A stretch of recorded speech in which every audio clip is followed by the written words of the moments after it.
I hope you are doing well. Coucou à tous, j'espère que vous allez bien et j'espère que vous êtes motivés pour cette nouvelle vidéo. Aujourd'hui, dans cette vidéo YouTube, je vais vous donner mes 4 conseils pour commencer à apprendre l'anglais. Donc, si toi aussi, tu débutes en anglais, tu ne sais pas par où commencer, tu ne sais pas ce qu'il faut faire pour commencer à apprendre l'anglais, eh bien tu es au bon endroit parce qu'aujourd'hui, je vais t'expliquer comment tu vas pouvoir commencer à apprendre l'anglais en partant de zéro. D'accord? Et je vais te donner du coup mes 4 meilleurs conseils pour t'aider à commencer à apprendre l'anglais. Donc si toi aussi, tu ne connais rien en anglais ou tu connais quelques petites choses mais voilà, pas assez pour former une phrase et que tu veux du coup commencer à apprendre l'anglais mais que tu ne sais pas par où commencer, tu ne sais pas ce qu'il faut faire, comment faire, etc. etc. Assis-toi correctement parce que cette vidéo est faite pour toi. Donc prends bien un stylo et un cahier pour bien pouvoir tout écrire. Et on y va pour le début de la vidéo.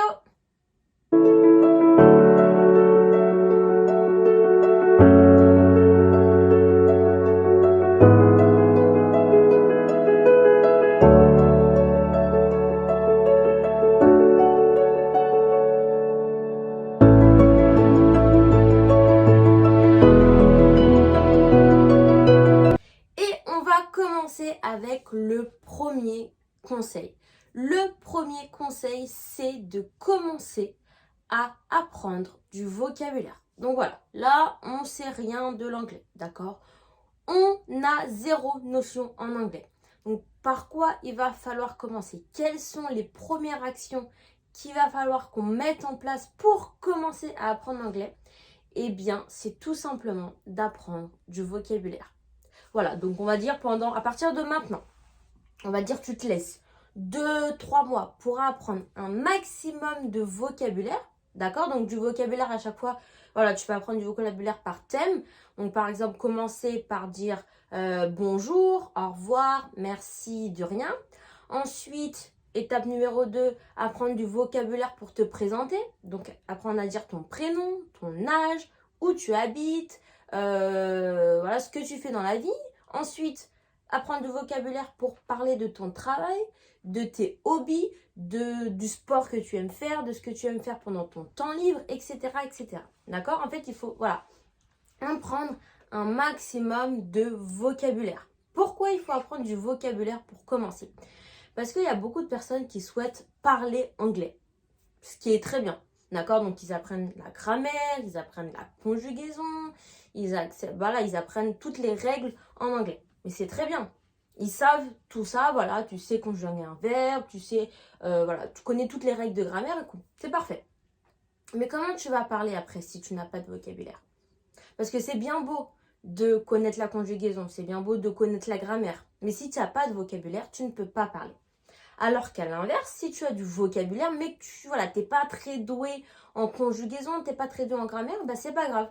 Tu vas quand même pouvoir te faire comprendre. Pourquoi? Parce qu'en fait, voilà, avec le vocabulaire que tu as appris, eh bien, tu vas réussir à faire des phrases. Même si tes phrases, dans le sens, ne seront pas correctes, d'accord? Il y aura des fautes de grammaire et de conjugaison.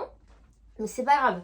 Ça, après, ça s'apprendra par la suite, d'accord? Mais le fait que tu aies beaucoup de vocabulaire, eh bien, tu pourras te faire comprendre.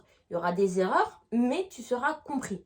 Alors que si tu commences par apprendre la conjugaison, la grammaire, ça, c'est vraiment l'erreur de débutant qu'on fait tous. Quand on veut apprendre une langue, on commence directement par la conjugaison et la grammaire.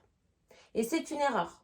Parce que si tu veux parler anglais, il te faut du vocabulaire. Donc, il faut commencer par le vocabulaire. Et ensuite, tu apprendras la conjugaison.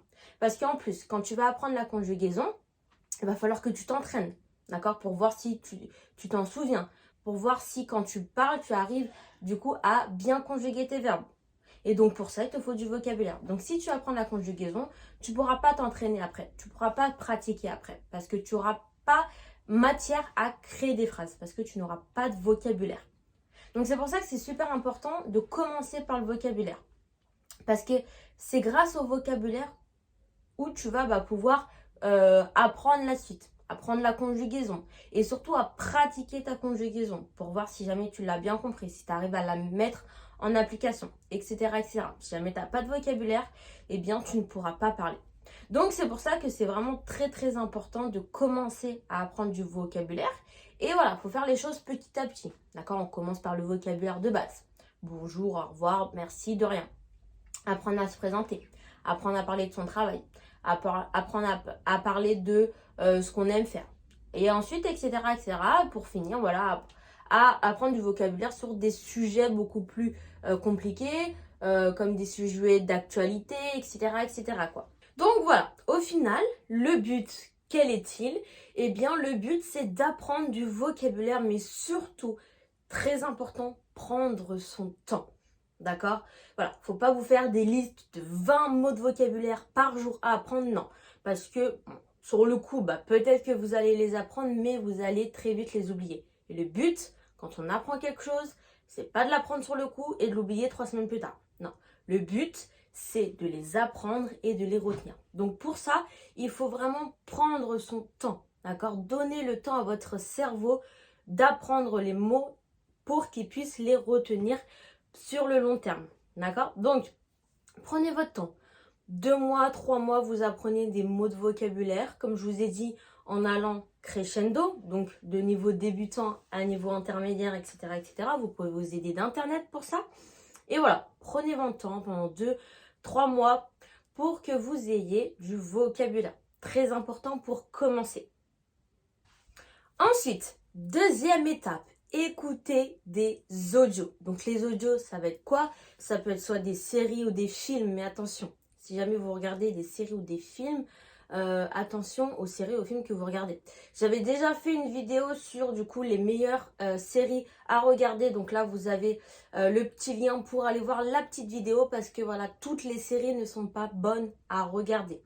D'accord? Donc, il faut vraiment sélectionner les séries en fonction déjà de votre niveau et surtout de votre niveau d'apprentissage. D'accord? Donc voilà, toutes les séries ne sont pas bonnes à regarder. Donc, allez voir la vidéo et comme ça, vous aurez des idées de type de série à regarder. Ensuite, vous pouvez écouter aussi des podcasts, voilà, écouter la radio aux États-Unis ou la radio british, voilà, tous ces petits trucs-là. Donc, pourquoi faire ça en deuxième partie? Tout simplement parce qu'il faut, il faut habituer votre oreille à écouter de l'anglais, d'accord? Il faut l'habituer. Déjà, quand vous allez regarder ou écouter des audios, c'est très important d'écouter des audios américains, des audios podcasts anglais, parce qu'en fonction des États-Unis et de l'Angleterre, du coup, les accents diffèrent. Des fois, il y a des personnes qui apprennent l'anglais aux États-Unis, quand ils vont en Angleterre, ils ne comprennent strictement rien. Et c'est pas parce qu'ils ne parlent pas anglais, mais c'est juste que leur oreille n'est pas habituée à l'accent british. D'accord? Donc c'est pour ça que je vous dis que quand vous regardez des séries ou que vous écoutez des podcasts en anglais, c'est pour habituer, pardon, je vais pas y arriver avec ce mot, c'est pour habituer votre oreille à l'accent. D'accord? Donc c'est pour ça que c'est important d'écouter les deux, américain et anglais. Et en plus de ça, l'exercice qu'il va falloir que vous fassiez en même temps, c'est d'essayer de repérer les mots rien qu'en écoutant. Bien évidemment, là on ne lit pas, c'est juste on écoute. Donc il faudra essayer de repérer les mots que vous connaissez déjà. Donc les mots que vous aurez appris du coup pendant les 2-3 premiers mois. D'accord, on se rappelle, les 2-3 premiers mois, on apprend uniquement du vocabulaire. Donc maintenant, exemple tout bête. Si vous ne commencez pas par apprendre du vocabulaire, vous voulez directement commencer par regarder des séries, des films ou écouter des podcasts parce qu'on vous a dit que c'est comme ça qu'on apprend une langue. Ok. Mais on est d'accord que vous n'allez rien comprendre et ça va vous énerver, vous frustrer, vous allez arrêter. Alors que si jamais vous commencez par apprendre des mots de vocabulaire, eh bien, quand vous allez regarder vos séries, eh bien, vous allez repérer des mots de vocabulaire que vous connaissez déjà. Il y en a bien évidemment d'autres que vous ne connaîtrez pas, donc vous les écrirez et les apprendrez. Aucun souci pour ça. Mais vous allez déjà repérer des mots de vocabulaire que vous avez déjà pris et vous allez comprendre. Vous n'allez peut-être pas tout comprendre parce que vous ne pouvez pas apprendre tous les mots en 3 mois, ça sera trop beau, mais vous allez quand même comprendre voilà, de façon générale c'est quoi le sujet et de quoi il parle. Donc, eh bien, ça va vous motiver à continuer. Et ensuite, vous allez voir d'autres mots que vous ne connaissez pas. Et bien, pareil, vous allez les écrire, vous allez les apprendre. Dans tous les cas, voilà, on ne connaît jamais tous les mots. Même en français, on ne connaît pas tous les mots. Donc, c'est pas en anglais, vous allez apprendre tous les mots en juste 3 mois. Il y a tellement de mots en fonction de chaque langue que c'est pas possible. D'accord? Mais voilà, tout le temps, même moi encore à l'heure actuelle, je continue d'apprendre du vocabulaire. Des fois, quand je regarde des films ou des séries en anglais, il y a des mots spécifiques en fonction de la série que j'ai pas forcément eu l'occasion de voir avant ou d'utiliser avant parce que c'est pas des mots que j'utilise dans mon vocabulaire quand je parle dans la vie de tous les jours. Donc voilà, je les écris et je les apprends. Donc au final, on ne s'arrête jamais d'apprendre du vocabulaire. Mais le vocabulaire, c'est vraiment ça qui va vous permettre de vous faire comprendre quand vous avez un niveau débutant et aussi du coup de comprendre quand vous allez écouter des Anglais parler ou des Américains parler ou quand vous allez regarder des films et des séries en anglais. Donc, on retient bien que deuxième partie de l'apprentissage, c'est écouter des audios ou des podcasts ou la radio américaine ou anglaise ou alors aussi regarder des films et des séries en anglais. Mais bien évidemment, quand on regarde ça, quand on regarde des films et des séries, on est concentré sur les mots qu'ils utilisent. On est concentré sur la langue, d'accord? Si vous regardez sans prêter attention à la façon dont ils parlent, aux mots qu'ils utilisent, vous allez pas, ça va rien changer, d'accord? Vous allez rien comprendre, ça va rien changer. Donc, quand vous regardez un film ou une série, c'est pour être concentré sur la langue anglaise, ok? Mais on ne fait pas ça avant, on ne loupe pas des étapes. D'accord? Très important. On regarde et on écoute les podcasts après avoir passé au moins 2 ou 3 mois à apprendre du vocabulaire. Parce que si vous loupez la première étape, la deuxième étape ne pourra pas marcher parce que vous n'allez rien comprendre comme vous n'aurez pas de vocabulaire. Ok? Donc voilà, on retient bien, deuxième étape, écouter des podcasts, la radio, etc. pour habituer son oreille aux accents et pour du coup essayer de comprendre. Maintenant, la troisième étape, là on va rentrer dans le vif du sujet et la troisième étape, ça va être du coup apprendre la grammaire et la conjugaison. Et oui, parce que du coup, voilà, maintenant on connaît plein de mots de vocabulaire. Notre oreille est habituée à entendre la langue anglaise. Donc voilà, si jamais on entend un anglais parler à côté de nous, notre oreille va être habituée à sa langue, donc elle va pouvoir prendre les mots qu'il dit et on va pouvoir comprendre. Mais maintenant, il va falloir qu'on s'améliore, il va falloir qu'on fasse des phrases correctes, d'accord? Parce que là, on connaît que du vocabulaire, donc c'est très bien, on va pouvoir se faire comprendre, mais le but, c'est de parler sans faire d'erreur. Donc maintenant, tout ce qu'on a appris depuis le début, eh bien, on va devoir apprendre quelles sont les différentes règles et les mettre en place, d'accord? On prend le vocabulaire qu'on a appris, on prend les règles de grammaire et de conjugaison qu'on va apprendre et ensuite on fait un mix des deux pour que du coup nos phrases soient correctes. Parce que oui, le but c'est de se faire comprendre, mais c'est aussi que votre façon de parler, votre anglais soit correct, d'accord? Donc maintenant qu'on a un maximum de vocabulaire, on va pouvoir utiliser ce vocabulaire et nous entraîner. Parce que voilà, on apprend de la conjugaison, on apprend de la grammaire et on a du vocabulaire. Donc grâce à ces deux choses-là mélangées, eh bien vous allez pouvoir parler et surtout du coup pratiquer. D'accord? Si jamais, pareil, toujours pareil. On loupe la première étape, on loupe la deuxième étape, on apprend directement la grammaire et le vocabulaire. Ok. La grammaire et la conjugaison, pardon. Ok, super. Vous connaissez la grammaire, vous connaissez la conjugaison, super. Mais est-ce que vous pouvez parler? Non, parce que vous n'avez pas de vocabulaire. Si vous n'avez pas de vocabulaire, vous ne pouvez pas parler. Vous savez conjuguer un verbe au présent, c'est super. Vous savez conjuguer un verbe au passé, super. Vous savez mettre un mot au pluriel, super. Mais comment vous faites pour parler, pour vous entraîner du coup à parler au présent, au passé et au futur, si jamais vous n'avez pas de vocabulaire? Eh bien, vous ne pouvez pas. Donc, c'est pour ça que le vocabulaire, c'est très important de l'apprendre en premier. Parce que du coup, c'est ce qui va vous permettre de vous améliorer très rapidement dans les prochaines étapes. Là, vous avez du vocabulaire, super. Vous apprenez maintenant la grammaire et la conjugaison, super. Bah maintenant, vous pouvez parler. Vous pouvez vous entraîner tous les jours à parler en utilisant le présent, le passé, le futur. Et vous pouvez faire plein de phrases différentes. Vous pouvez parler de votre travail, vous pouvez parler de vos animaux préférés, vous pouvez parler de vos voyages, de vos vacances, etc. Parce que vous avez du vocabulaire, donc vous avez matière à parler. Et si jamais vous n'avez pas de vocabulaire, vous ne pouvez pas parler.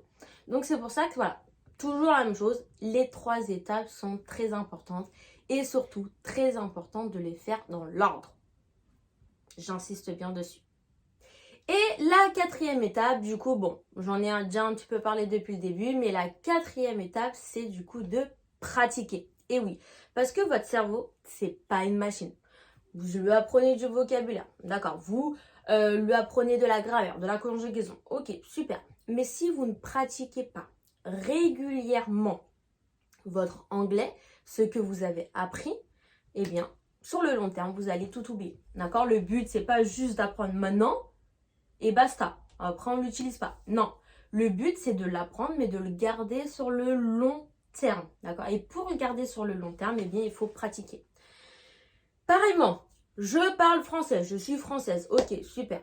Je pars aux États-Unis pendant 5-6 ans. Je ne parle pas français pendant 5-6 ans. Croyez-moi que je peux oublier le français. C'est pas parce que je suis née et que je parle français. Le français, je l'ai appris. Je l'ai appris quand tout le monde l'a appris. Quand vous êtes né, on vous a appris le français. D'accord? Parce que vous avez entendu des personnes parler français. Donc, vous avez habitué votre oreille à parler français. On vous a dit des mots de vocabulaire, donc vous avez appris au fur et à mesure des mots de vocabulaire. Et après, vous êtes allé à l'école. À l'école, on vous a appris la grammaire, on vous a appris la conjugaison. C'est exactement la même chose. Et depuis, vous pratiquez votre français tous les jours. Donc, vous continuez sur le long terme à parler français et à connaître le français. Exactement. En fait, on ne s'en rend pas compte, mais c'est exactement la même chose qui s'est passé quand on était petit. Pour apprendre le français. C'est exactement les mêmes règles, voilà, c'est exactement la même chose. Donc, pourquoi pas le faire pour une autre langue? Vous êtes juste plus grand. Il y a juste ça qui diffère entre les deux. C'est juste que vous êtes plus grand. Mais c'est toujours la même chose. On vous apprend des mots de vocabulaire, vous entendez, vous habituez votre oreille au français. Ensuite, à l'école, vous apprenez la grammaire, la conjugaison. Et ensuite, tout le reste de votre vie, vous pratiquez. Et bien là, c'est la même chose. Vous apprenez du vocabulaire, vous écoutez du coup des audios et des films et des séries parce que du coup vous n'avez pas forcément d'anglais ou vous n'avez pas forcément le temps d'aller dans un pays anglophone pour écouter des anglais parler. Et ensuite vous apprenez grammaire plus conjugaison et ensuite vous pratiquez régulièrement, d'accord? Parce que si vous ne pratiquez pas, vous pouvez tout oublier. Et le but, c'est pas de tout oublier. Le but, c'est de garder tout ce qu'on a appris toute la vie, d'accord? Donc voilà, là c'est vraiment les 4 règles qu'il faut connaître pour parler anglais, pour commencer à parler anglais. Et surtout, j'insiste bien dessus, suivez ces 4 règles dans l'ordre. Si jamais vous commencez par la fin, ça va pas marcher. D'accord? Vous ne pourrez pas parler. Dans tous les cas, vous ne pouvez pas pratiquer si vous n'avez pas de vocabulaire et si vous ne connaissez pas minimum conjugaison et grammaire. D'accord? Donc, dans tous les cas, vous ne pouvez pas commencer par la fin. Mais bon, voilà, suivez bien les 4 règles dans l'ordre. Ok? Et voilà, donc c'est terminé pour cette petite vidéo. Bon, j'espère que après cette vidéo, vous allez commencer parce que voilà, on dit toujours que comme le régime, je commencerai la semaine prochaine, je commencerai début d'année prochaine. Non. À la fin de cette vidéo, tu commences, d'accord? Tu dis pas non, je commencerai demain. Non, tu commences à la fin de cette vidéo. Tu vas sur internet et tu tapes vocabulaire débutant et tu commences à te faire tes petites listes de mots de vocabulaire débutant. Ok? Super. Donc, c'est terminé pour cette petite vidéo. J'espère qu'en tout cas cette vidéo vous a plu. J'espère que grâce à cette vidéo, vous allez enfin vous mettre à fond et commencer du coup à apprendre plein de mots de vocabulaire pour pouvoir parler anglais. Je vous rappelle, j'ai un compte aussi Instagram où je mets de temps en temps des vidéos. Donc n'hésitez pas à venir me suivre. Ça sera du coup dans la description. Si jamais tu as aimé la vidéo, n'hésite pas à mettre un petit pouce bleu, ça me ferait énormément plaisir. Bien évidemment, abonne-toi comme ça. Tous les mercredis à 19h, tu auras la petite notification comme quoi la prochaine vidéo YouTube est sortie. Et puis je crois que j'ai tout dit, hein. Moi, je pense que j'ai assez parlé pour aujourd'hui. Donc je te fais de gros bisous et on se dit à la prochaine pour la prochaine vidéo. See you!